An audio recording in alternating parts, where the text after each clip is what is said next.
బైబిల్లో నుండి ఒక వచనాన్ని చదువుకుందాం. యెషయా ప్రవచన పుస్తకము 31వ అధ్యాయము. యెషయా 31వ అధ్యాయము 5వ వాక్య భాగాన్ని ఎవరైనా చదువుతారా? పక్షులు ఎగురుచు తమ పిల్లలను కాపాడునట్లు సైన్యములకు అధిపతియగు యెహోవా యెరూషలేమును కాపాడును. దాని కాపాడుచో విడిపించుచుండును, దానికి హాని చేయక తప్పించుచుండును. చాలు. హల్లెలూయా. ఆకాశమందున్న పక్షులు తన పిల్లలను కాపాడుట కోసము శాయశక్తుల ప్రయత్నము చేస్తూ తన పిల్లల్ని గద్దల నుండి, విష సర్పాల నుండి కాపాడుతూ ఉంటాయి. అలాగనే దేవుని వాక్యము నీతో నాతో స్పష్టముగా తెలియచేయుచున్న మాట ఏంటంటే, ఆకాశ పక్షులు ఎలాగైతే తమ పిల్లల్ని కాపాడుతాయో వాటికంటే శ్రేష్టముగా నేను ఈ సంవత్సరములో మిమ్ములను, మీ పిల్లలను కాపాడుతానని దేవుడు నీతో వాగ్దానము చేస్తూ ఉన్నాడు. ఆమేన్. హల్లెలూయా. చూడండి, కోడిని మనం చూసినప్పుడు ఏ కుక్క కానీ, నక్క కానీ, పిల్లి కానీ, ఏ గద్ద కానీ రాకుండా తన పిల్లల్ని ఎంతో తన చుట్టూ తిప్పుకుంటూ కాపాడుకుంటూ ఉంటుంది. ఒకవేళ పిల్ల తప్పించకపోతే తల్లి ఏమీ చేయలేదు, కానీ తన దగ్గర ఉన్నంత సేపు తల్లి ఆ పిల్లకు కాపుదలను, భద్రతను అనుగ్రహిస్తుంది. అంత మాత్రమే కాదు, ఆ కోడి ఎక్కడైనా చెదలు, పురుగు కనబడితే టక్కున పొడిచి తీసుకొచ్చి పిల్లల ముందు వేస్తుంది. తన పిల్లలు తిని మంచిగా ఉండాలని. జీవము కలిగిన దేవుడు నీతో మాట్లాడుతూ ఉన్నాడు. ఓ పక్షులే అంతగా ప్రయాసపడితే నేను మీకోసము పరలోకమును విడిచి భూలోకానికి వచ్చి 33.5 సంవత్సరములు ఈ లోకములో జీవించి కలవరి సిలువలో ప్రాణం పెట్టి రక్తము కార్చి మిమ్ములను కొని రక్షించుకున్న వాడను.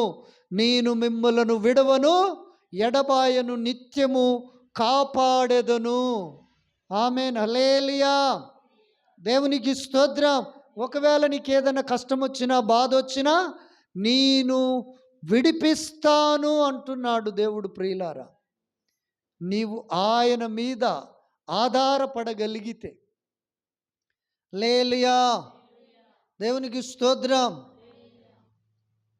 లింగమ్మ గారు కొన్ని నెలల క్రితము వాళ్ళ గూడెమంతా, వాళ్ళ బంధువులంతా ఇక బతకదు అనుకున్నారు. కానీ తన భర్త, మనము, సంఘమంతా కలిసి ప్రార్థన చేశాం. ఆమె ఎప్పుడు ఆక్సిజన్ మీదనే ఉండాలి, ఇంటికాడ కూడా నువ్వు ఆక్సిజన్ పెట్టుకోవాలని డాక్టర్లు స్టేట్మెంట్ ఇచ్చారు. అయితే ఇప్పుడు ఆమె చక్కగా ఉంది, ప్రార్థించగలుగుతూ ఉంది, ఆమె దేవుని సన్నిధికి రాగలుగుతూ ఉంది. ఇదంతా జరగటానికి కారణం ప్రార్థన. ఓ భక్తుడు అంటాడు, మీరు ఆత్మీయ క్షేమాభివృద్ధిలో స్థిరముగా జీవించాలి అంటే గంటలు గంటలు ఆయనతో గడపండి. ఓ భక్తుడు పొందుకున్న అనుభవాన్ని చెప్తూ ఉన్నాడు. హల్లెలూయా. దేవునికి స్తోత్రం. మన దేవుడు కాపాడే దేవుడు. హల్లెలూయా. గనుక నా ప్రియమైన దేవుని సంగమా, సంఘ బిడ్డలారా, అలాగనే మరి ఒక వాక్యము చదివినట్లయితే మొదటి సమూయేలు గ్రంథము 2వ అధ్యాయము 9వ వాక్య భాగాన్ని. మొదటి సమూయేలు గ్రంథము 2వ అధ్యాయము 9వ వాక్యము. తన భక్తుల పాదములు త్రొట్టిల్లకుండా ఆయన వారిని కాపాడును. దుర్మార్గుల అంధకారమందు మాటు మనుగుదురు. బలము చేత ఎవడును జయము నొందడు. చాలు. లేలియా. ఈ మాట ఎవరు చెప్పుతున్నారంటే సమూయేలు యొక్క తల్లి అన్నా చెప్పుతూ ఉంది. ఆయన దీనులకు కృపనిచ్చేవాడు, దుర్మార్గులను చూసి సంతోషించేవాడు కాదు, దీనులను ఎడబాయని దేవుడు. ఒకప్పుడు ఆమె సవతి చూటిపోటి మాటలు అంటూ ఉంటే, నువ్వు గొడ్రాలువు, నీకు పిల్లలు పుట్టరు, నువ్వు ఏదో పాపం చేసుకున్నావు, అందుకే నీ గతి ఇలా అయిందని ఆమెను అవమానిస్తూ ఉంది. అయితే ఈమె దేవుని సన్నిధిలో చేరి మొరపెట్టటము ప్రార్థించింది, దేవుణ్ణి వేడుకొనటము ప్రారంభించింది, దేవునితో ఎక్కువ సమయము గడపటము, కన్నీళ్లు కార్చటము, ఆమె ప్రార్థన చేస్తూ ఆ విధముగా సాగుతూ ఉన్నప్పుడు దేవుడు ఆమెను జ్ఞాపకము చేసుకొని ఆమెకు గర్భఫలాన్ని ఇచ్చాడు. గర్భఫలాన్ని పొందుకున్న తర్వాతికి ఆమె దేవుని గురించి మాట్లాడుతూ ఉంది. నా ప్రాణము దేవుని గణపరుస్తూ ఉంది, నా హృదయము హర్షిస్తూ ఉంది, నా ప్రాణము నాలో ఉత్సాహముగా సంతోషిస్తూ ఉంది. ఆయన మరిచిపోవుటకు అన్యాయస్తుడైన దేవుడు కాదు. అంత మాత్రమే కాదు, తన భక్తుల పాదములను ఆయన ఎన్నడూ త్రొట్టిల్లనియ్యక కాపాడే దేవుడు. ఆమేన్. హల్లెలూయా. దేవునికి స్తోత్రం. ప్రార్థించితే దేవుని దగ్గర మనము పొందలేనిదంటూ ఏదీ లేదు. ప్రార్థించకపోతే ఓడిపోవటం, పడిపోవటం, కోల్పోవటం, నష్టపోవటం అన్నీ జరుగుతవి. కానీ భయము భక్తితో దేవునికి ప్రార్థించినప్పుడు ఆయన నిన్ను విడవనంటున్నాడు, ఎడబాయనంటున్నాడు, కాపాడుతానంటున్నాడు. నీవు త్రొట్టిల్లకుండా పడిపోకుండా నీ చెయ్యి పట్టుకొని నడిపిస్తాను అని దేవుని గురించి అన్న సాక్ష్యమిస్తూ ఉంది. ప్రియులారా, హల్లెలూయా. దేవునికి స్తోత్రం. ఈ లోకములో దుష్టుడైన సాతానుగాడు చాలామందిని పడగొట్టడానికి వాని పని. ప్రభు పని ఏందంటే పడిపోయిన వారిని నిలబెట్టడానికే ప్రభు పని. హల్లెలూయా. ఒకప్పుడు మనం ఏమై ఉన్నాము? ఈ లోకములో పాపులమై ఉన్నాము. పౌలు అంటాడు, పాపులను రక్షించుటకు క్రీస్తు యేసు ఈ లోకమునకు వచ్చెను, వాక్యము నమ్మదగినది, పూర్ణ అంగీకారమునకు యోగ్యమునై ఉన్నది, అందులో నేను ప్రధానుడను, మొదటివాడను అని ఆయన సాక్ష్యమిస్తూ ఉన్నాడు. అలాగనే ప్రభునందు ప్రియులారా, ఆ దిశ నుండి మనం ఎక్కడికి వచ్చామంటే భక్తుల దిశలోనికి వచ్చాము. పాపం అనే దిశ నుండి దేవుడు మనల్ని విడిపించి ఆయనకు భక్తి చేసుకునే భక్తులుగా అర్హతను మనకు కలిగించాడు. ఆ అర్హతను బట్టి అన్న అంటూ ఉంది, ఆయన తన భక్తులను ఎన్నడూ పడిపోనివ్వక కాపాడే దేవుడు. ఆమేన్. హల్లెలూయా. దేవునికి స్తోత్రం. చూడండి, కొంతమంది కుటుంబాలలో సాతాను చాలా ఈజీగా గలిబిలి లేపేస్తుంది. అది గుర్తెరగక ఆ కుటుంబాలలో నేను తక్కువ, నేను తక్కువ, నువ్వెక్కువ అని గొడవలను అది రేపుతూ ఉంటుంది. అదంతా సాతాను పని. జ్ఞానం కలిగిన వాళ్ళు ఎవరన్నా ఇంట్లో ఉంటే ఏదో ఒక పాస్టర్ గారిని పిలిపించుకొని ప్రార్థన చేయించుకుంటే కాలక్రమేముగా అది నిప్పుల మీద నీళ్లు పోసినట్టుగా చిన్నగా చల్లారిపోద్ది. ఆమేన్. హల్లెలూయా. మన దేవుడు ప్రార్థనల ద్వారాగా సూర్యకార్యాలు చేసే దేవుడు, గొప్ప కార్యాలు చేసే దేవుడు, అద్భుత ఆశ్చర్య కార్యాలు చేసే దేవుడు. అన్నా దేవుని సన్నిధిలో ప్రార్థించింది ఈ మాట చెప్పగలుగుతూ ఉంది. నీవు నేను ఆయనతో పెనుగులాడితే ఏ విషయంలోనైనా సాక్ష్యం ఇవ్వగలుగుతాం. వారమంతా దేవుడు కాపాడాడు, ఎవరి నోటికి అప్పగించక, ఎవరి చేతికి అప్పగించక, ఏ తెగులుకు అప్పగించక, ఏ అపాయానికి అప్పగించక, నువ్వు తిన్న అన్నం నీకు జీర్ణం అవుతూ ఉంది, నువ్వు పీల్చుకున్న గాలి నీకు ఆరోగ్యాన్ని ఇస్తూ ఉంది, నువ్వు నడుస్తూ ఉంటే నీ పాదములను త్రొట్టిల్లనీయక ఆయన కాపాడి ఉన్నాడు. ఇది సాక్ష్యం కాదా? హల్లెలూయా, దేవునికి స్తోత్రం. మన దేవుడు కాపాడే దేవుడు, విడిపించే దేవుడు, రక్షించే దేవుడు. అందుకనే మనము యేసయ్యతో సత్సంబంధము కలిగి ఉంటే ఈ లోక సంబంధాల వైపు మనకు మమత, మమకారాలు, ప్రేమ, ఆప్యాయతలుండవు. వాళ్ళను గౌరవిస్తాం, సన్మానిస్తాం.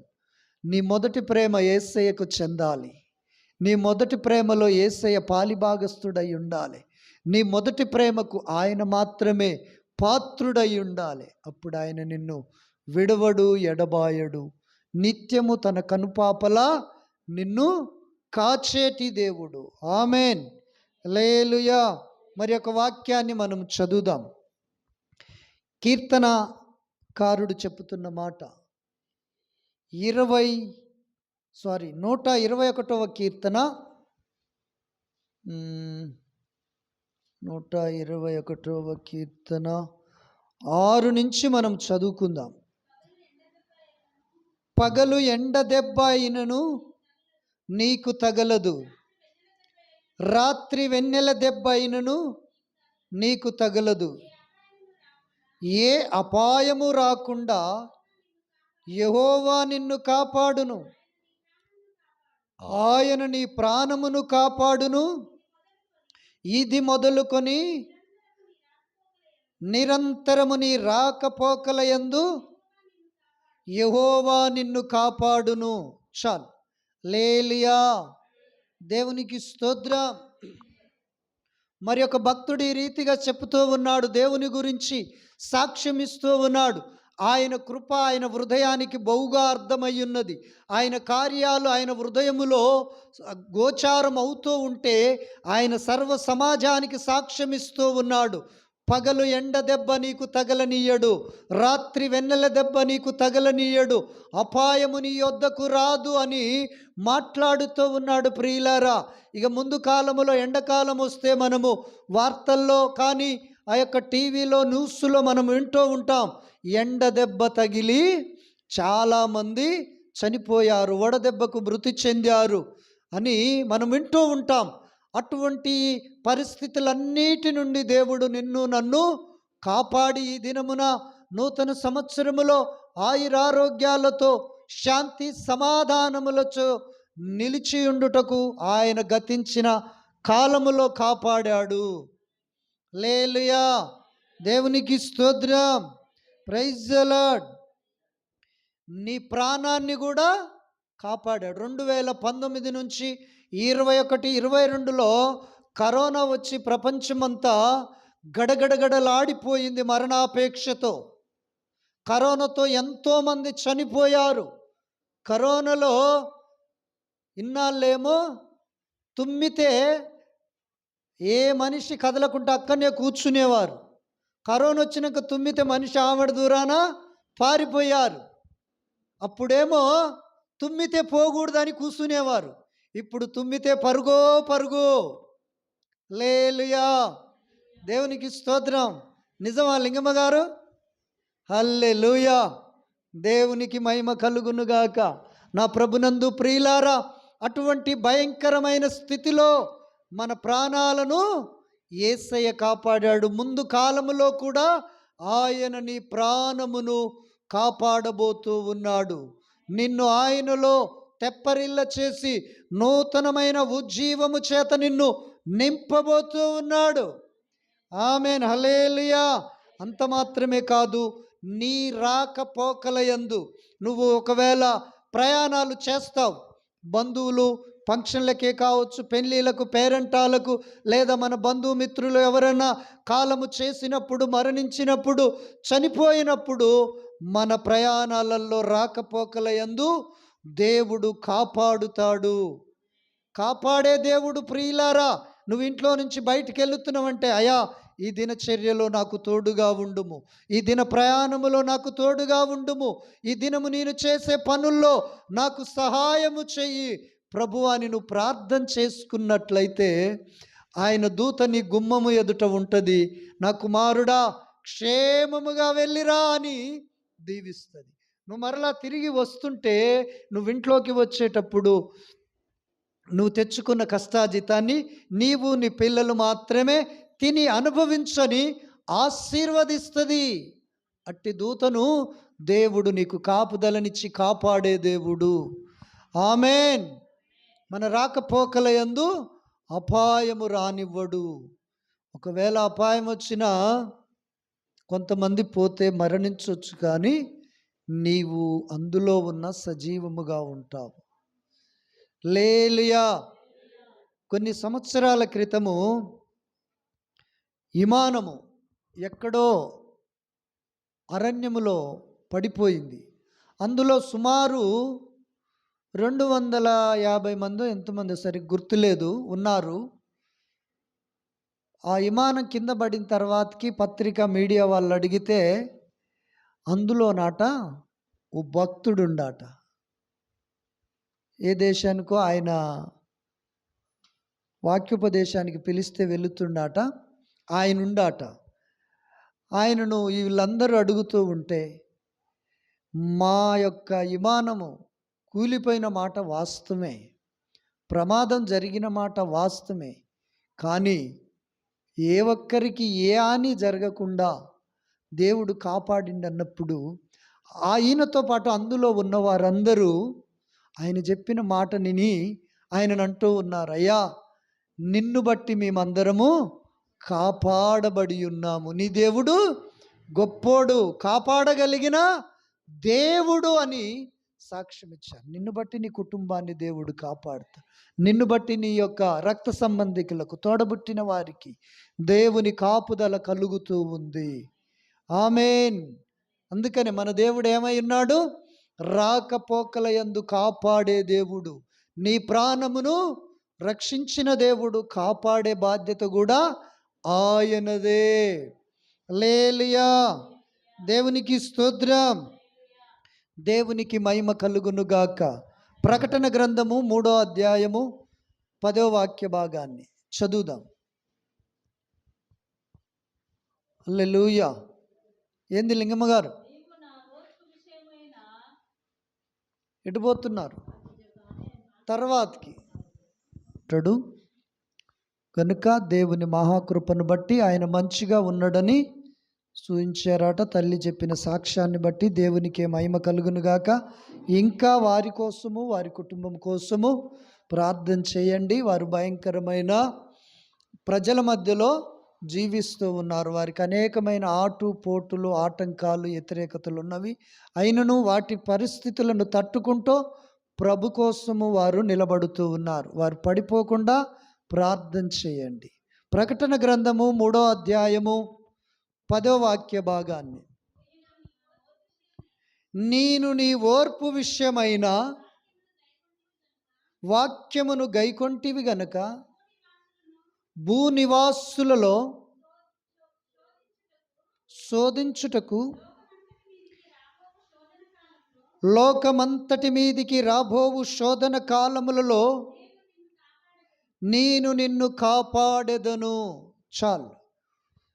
భక్తుడైన యోహాను గారు పద్మాసు దీపమందు దేవుని దర్శనాన్ని చూస్తున్నప్పుడు దేవుడు తనతో మాట్లాడుతూ ఉన్నాడు. లోకమంతటి మీదికి రాబోవు శోధన కాలములో నేను నిన్ను కాపాడెదను.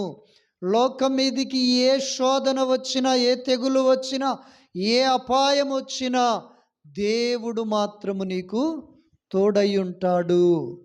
దేవుడు ఆ శోధనలో నీ చెయ్యి పట్టుకొని నిన్ను నడిపించి కాపాడుతానని సెలవిస్తూ ఉన్నాడు. ప్రియులారా, హల్లెలూయా. దేవునికి స్తోత్రం. లోకములో జరుగుతున్న విపత్తులను గురించి నువ్వు భయపడవద్దు.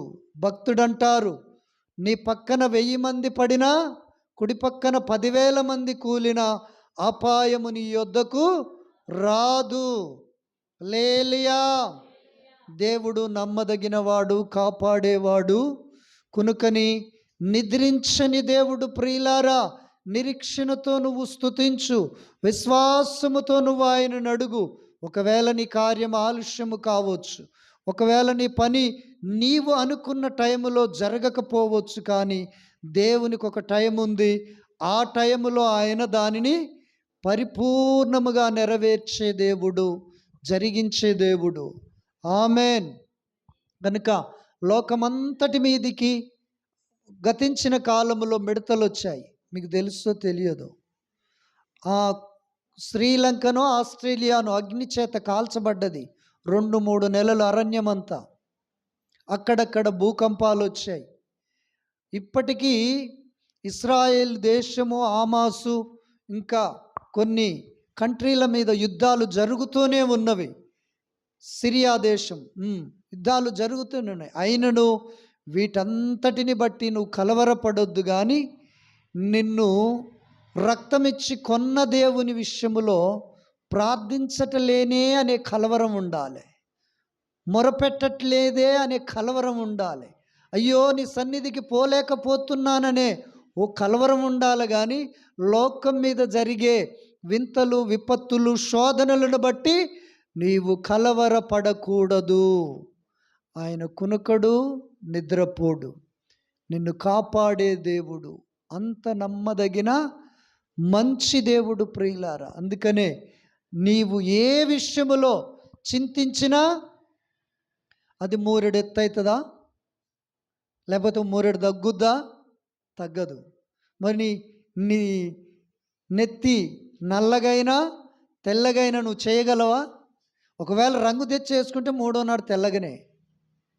హల్లెలూయా, దేవునికి స్తోత్రం. గనుక నా ప్రియమైన దేవుని బిడ్డలారా, నీ చింత యావత్తు ఆయన మీద వెయ్యి. ఆయన నిన్ను ఆదుకుంటాడు, ఆయన నిన్ను కాపాడుతాడు.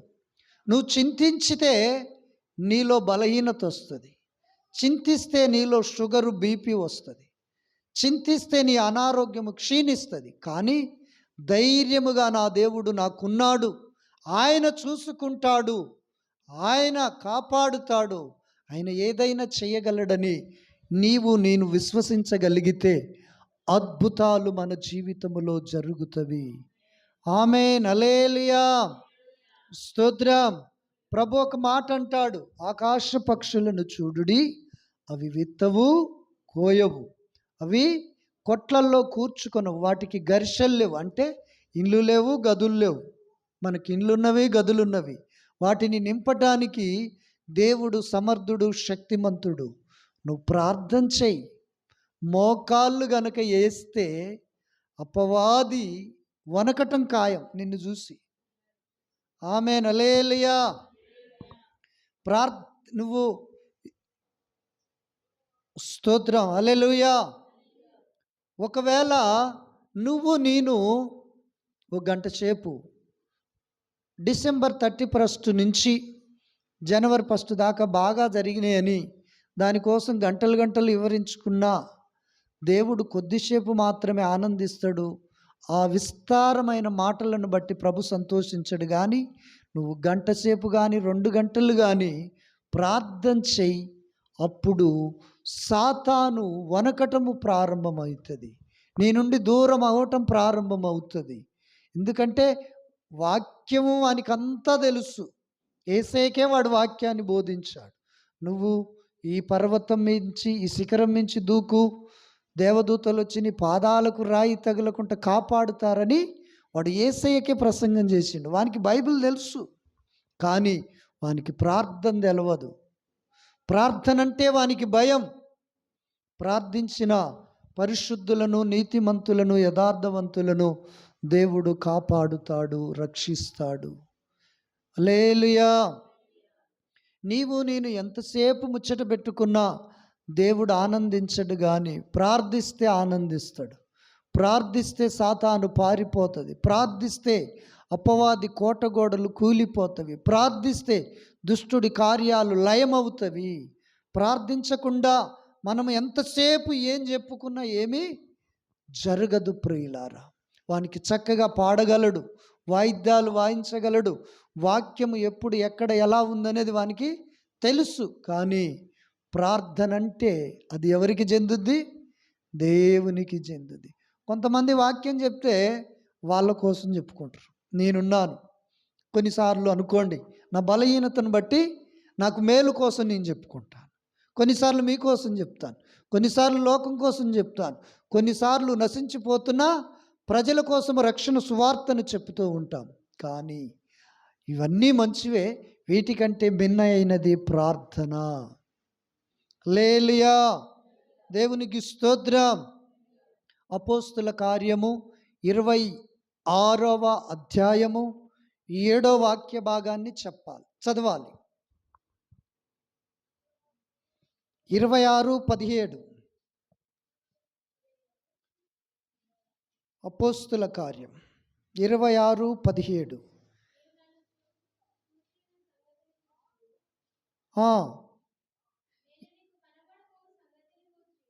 27 17ఏనా?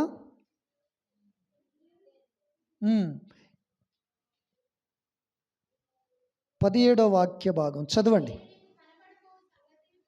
నేను నీకు కనబడబోవు సంగతిని గూర్చియు పరిచారకునిగాను సాక్షినిగాను నియమించుటకై కనబడి ఉన్నాను. నీవు లేచి నీ పాదములు మోపి నిలుపుము. నేను ఈ ప్రజల వలనను అన్యజనుల వలను హాని కలగకుండా నిన్ను కాపాడెదను. చాలు. హల్లెలూయా.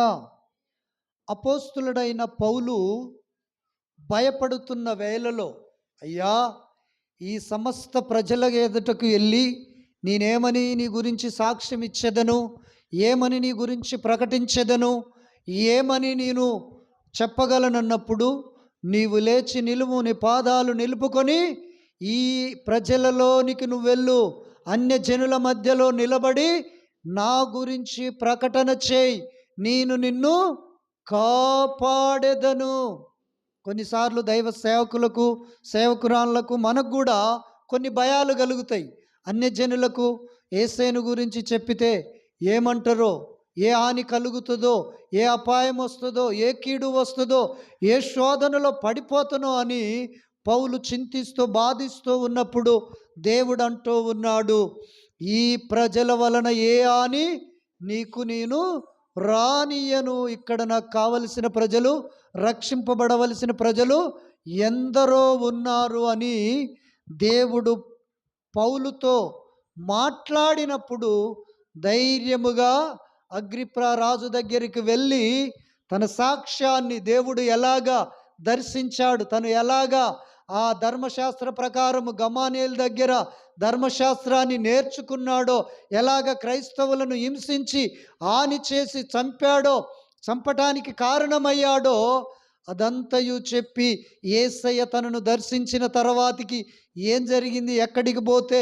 ఎవరొచ్చి ప్రార్థిస్తే ఆయన కనులు మరలా తెరవబడ్డాయో అదంతయు సాక్ష్యముగా అగ్రిప్ప రాజు ఎదుట చెప్పినప్పుడు అగ్రిప్ప రాజు అంటాడు, ఇంత సులువుగా నన్ను క్రైస్తవుని చేయజూచితివా అని రాజు మాట్లాడుతాడు. ప్రియులారా, వాళ్ళు మారని మారకపోని, ఒప్పుకోకపోని, నీకు గనుక అవకాశము దొరికితే యేసయ్య నీ బ్రతుకులో చెప్పిన కార్యాన్ని పంచేయి. అన్నం వండుకున్నప్పుడు నీ ఇంటి వాళ్ళందరికీ పంచి పెడతావుగా, వండి 3వ దినాన చూస్తే అది ఎలాగుంటుంది? పాశిపోద్ది, బూజు వస్తుంది. మన యొక్క కార్యాలు కూడా పంచితే అవి పరిమళ ఆసనగా నీ వైపు నీకు ఆశీర్వాదకరముగా తిరిగి వస్తవి. హల్లెలూయా, దేవునికి స్తోత్రం. చెప్పండి, మన దేవుడు కాపాడే దేవుడు. నిన్ను నన్ను కాపాడుతూనే ఉన్నాడు, కాపాడుతాడు. పక్షులను ముందు పెట్టి మాట్లాడాడు, అన్యజనులను ముందు పెట్టి మాట్లాడాడు, రాబోవు శ్రమను, శోధనను ముందు పెట్టి మాట్లాడాడు, అన్నాను ముందు పెట్టి నీతో నాతో మాట్లాడుతూ ఉన్నాడు దేవుడు. ఎందుకో తెలుసా? నువ్విక ఎన్నడూ ఆయనకు వేరై ఉండకూడదని, ఇక ఎన్నడూ నువ్వు ఆయనను విడవకూడదని, ఇక ఎన్నడూ నువ్వు సంఘము సావాసాన్ని, ప్రార్థన జీవితాన్ని మరిచిపోక దేవుని మహిమ కోసము బ్రతికినట్లయితే ఆయన నిత్యము నిన్ను తను కనుపాపలా కాపాడుతాడు. ఆమెన్. హల్లెలూయా. ఈ మాటలు దేవుడు మనకు ఆశీర్వాదకరముగా మార్చునుగాక. ఆమెన్.